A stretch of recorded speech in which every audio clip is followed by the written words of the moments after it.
بسم اللہ الرحمن الرحیم ناظرین، میں ہوں بلال ڈار اور آپ کی خدمت میں حاضر ہوں۔ بلوچستان کے حوالے سے ہم بات چیت زیادہ تر کرتے ہیں۔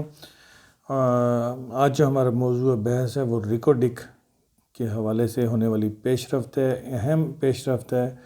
اس میں اہم ڈیولپمنٹس ہو رہی ہیں اسلام آباد کے اندر، اور کیا کچھ ہونے والا ہے، کیا ہو رہا ہے، وہ آپ کو انسائڈ سٹوریز میں آج انشاءاللہ آپ سے ڈسکس کروں گا۔ اس سے پہلے کہ بات چیت کا آغاز کروں، میں ہمیشہ کی طرح آپ سے دستبستہ ریکویسٹ کروں گا کہ یوٹیوب پہ میرے چینل پاکستان والا ٹی وی، جس کا نام ہے پاکستان والا ٹی وی، اس کو ضرور سبسکرائب کر لیجئے گا اور بیل آئیکن کو دبا کے آل نوٹیفیکیشن کو بھی پریس کر دیجئے گا تاکہ ہر آنے والی ویڈیو سب سے پہلے آپ کو مل سکے۔ تو جی ناظرین، بات چیت کا آغاز کرتے ہیں۔ ناظرین، آپ کے علم میں ہے کہ ریکارڈک جو کہ بلوچستان میں ایک بہت بڑا سونے چاندی اور تانبے کا ایک بہت بڑا ذخیرہ ہے۔ اتنا بڑا ذخیرہ ہے کہ اس کی جو کل رقبہ ہے وہ 99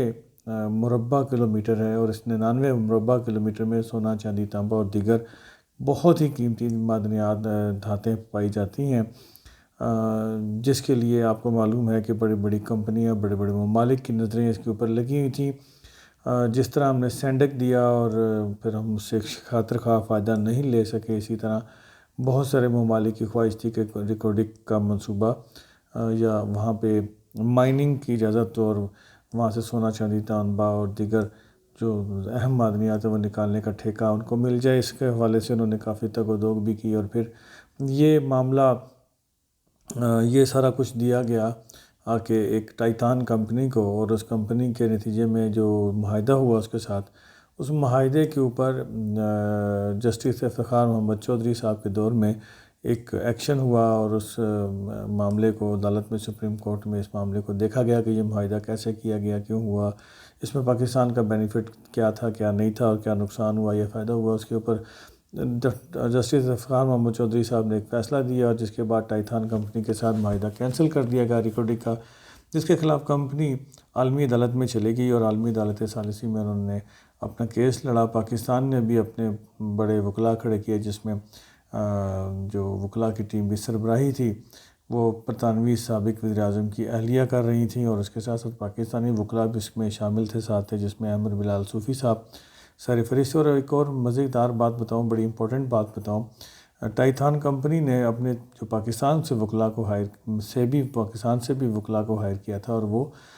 اس کمپنی کی سپورٹ کر رہے تھے اور پاکستان کے خلاف مقدمہ لڑ رہے تھے۔ بہرکیف یہ وکلاء کا پیشہ ہے کہ وہ اپنے کلائنٹس کو فیسلیٹیٹ کرتے ہیں، اور انہوں نے فیسلیٹیٹ کیا۔ خیر، جو بھی معاملہ ہوا وہ آپ کے سامنے ہے کہ اس میں پاکستان کو جرمانہ ہوا، اور بڑے بھاری بھرکم جرمانہ کئی ارب ڈالر کا ہوا، اور اس معاملے میں ابھی پاکستان گورنمنٹ کی اور ٹائٹان کمپنی کے ساتھ بات چیت چل رہی تھی کہ اس جو ڈیمیجز کا کلیم ہے اس کو تھوڑا سا کم کر لیا جائے، یا اس میں کوئی اور راستہ نکالا جائے۔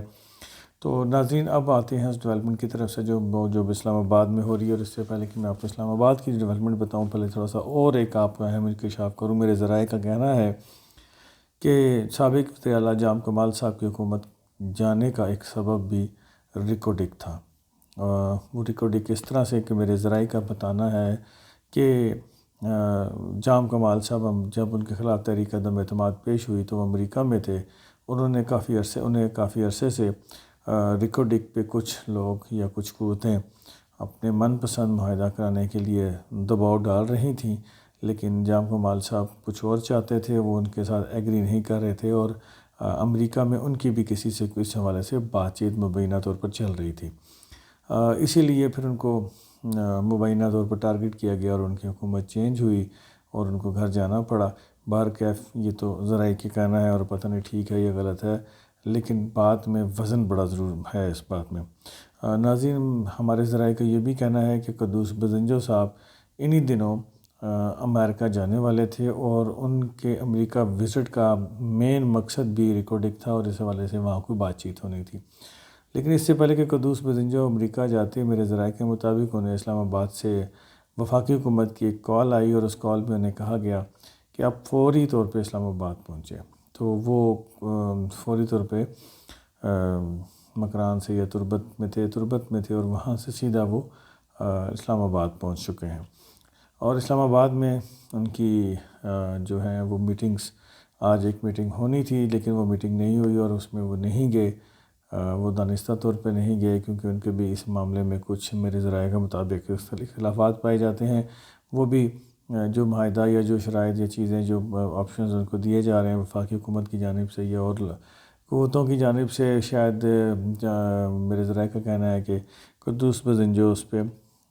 مکمل طور پہ ایگری نہیں کر رہے، اس لیے وہ بھی ایک میٹنگ میں نہیں گئے۔ بہرحال اگلے 2-4 دن بڑے امپورٹنٹ ہے اس حوالے سے کہ اسلام آباد میں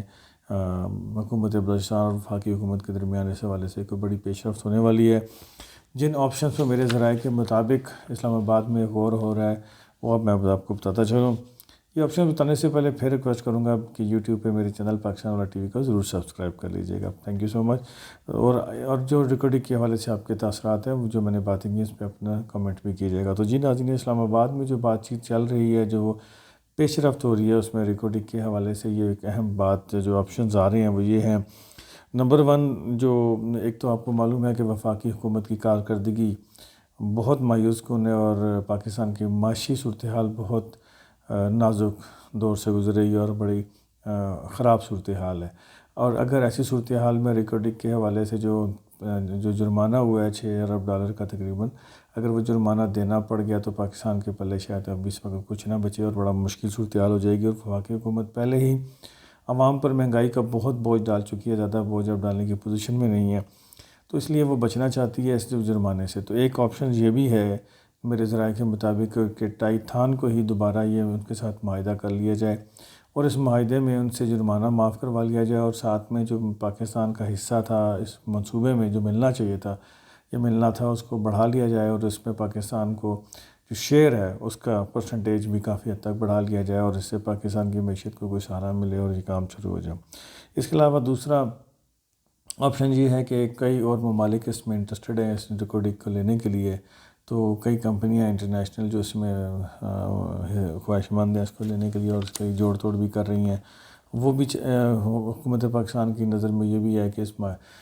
کسی نئی کمپنی کو ان کے ساتھ یہ معاہدہ ایسے کر لیا جائے کہ وہ جرمانے کی رقم بھی ادا کر دیں اور پاکستان کا اس میں شیئر بھی خاطر خواہ بڑھا دیا جائے تاکہ اس معاہدے سے پاکستان حکومت بھی صحیح طرح استفادہ کر سکے اور سپریم کورٹ سمیت یا کہ دیگر فریقین کوئی اپوزیشن کو اس پہ اعتراض نہ ہو۔ لیکن ناظرین، آپ کے علم میں ہے کہ بلوچستان میں جیسے ہی یہ قدوس بزنجو صاحب وزیر اعلیٰ یہاں آئے ہیں، ان کی آمد کے ساتھ ہی وہاں کوئٹہ میں جو اپوزیشن ہے اس نے اس معاملے کے اوپر شدید پریس کانفرنس کی اور اپنے غصے کا اظہار کیا ہے کہ بلوچستان کا یہ منصوبہ ہے، بلوچستان کا یہ ذخیرہ ہے، دولت ہے، اور اس کا فیصلہ وفاقی حکومت میں نہیں ہونا چاہیے، اور جو بھی معاملہ کیا جائے وہ بلوچستان اسمبلی کو اس میں حوالے سے اعتماد میں لیا جائے، ادروائز یہ کسی قسم کا معاہدے کو ہم نہیں مانیں گے۔ تو ناظرین، بلوچستان کی یقیناً بلوچستان اسمبلی کا اس میں اہم رول ہے، ان کو اعتماد میں لیا جانا چاہیے اور اس کو اعتماد میں لیے جانے کے بعد بغیر کوئی بھی فیصلہ نہیں ہونا چاہیے، ورنہ پھر یہ سوال اٹھے گا کہ شاید وفاق نے اپنی مرضی تھوپی ہے، اور اب تک کی جو صورتحال ہے اس سے یہی لگ رہا ہے کہ وفاق اپنی مرضی شاید تھوپ رہا ہے، کیونکہ وفاق کو یہ اب ریلائز کر لینا چاہیے کہ 98ویں ترمیم کے بعد بہت ساری چیزیں اب وفاق کے کنٹرول میں نہیں رہی، وہ صوبے کی ملکیت ہیں اور بلوچستان حکومت یا بلوچستان اسمبلی کو اس کے حوالے سے فیصلہ کرنے کے اختیارات ہیں۔ تو اگر وفاقی حکومت کچھ اہم فیصلے کرنا بھی چاہتی ہے تو انہیں چاہیے کہ وہ صرف حکومت سے ہی نہیں بلکہ اپوزیشن کو بھی اس میں اعتماد ملے اور ایک ایسا معاہدہ کیا جائے اگر کرنا ہی ہے کہ جس کے اوپر کوئی انگلی نہ اٹھا سکے، اس کو اتنا شفاف بنا دیا جائے اور سب کو آن بورڈ لیا جائے۔ ناظرین، آگے جو ڈیولپمنٹ ہوگی میں آپ کو وہ بھی انشاءاللہ بتاتا جاؤں گا روز بروز، تو اس کے لیے ضروری ہے کہ میرے چینل کو یوٹیوب پہ آپ ضرور سبسکرائب کیجیے گا اور کمنٹ سیکشن میں اپنی رائے دیجیے گا۔ بلال ڈار کو اجازت دیجیے۔ اللہ تعالیٰ آپ کو اور میرا حامی ناصر۔ السلام علیکم۔